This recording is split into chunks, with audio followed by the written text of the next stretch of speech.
আমার আল্লাহ বলে এই জমিনটা আমি পুরায়া তামা বানা দিব।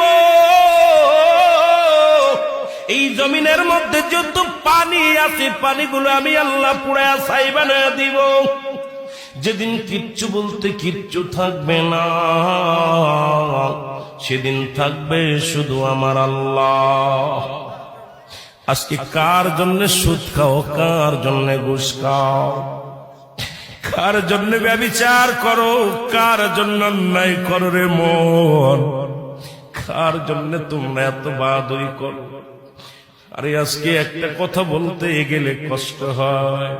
এই জমিনটা আল্লাহ পুরায়া তামা বানায়া দিবে। এই জমিনের মাটিগুলো পুড়ে হবে তামা। এই জমিনের যত পানি আছে পানিগুলো পুড়ে হবে ছাই।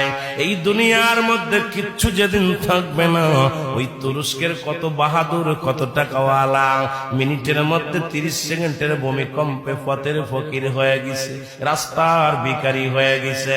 আজকে তুমি দুনিয়ার মধ্যে কতই না মস্তানি করলা, এই দুনিয়ার কিচ্ছু নিয়ে যেতে পারবা না।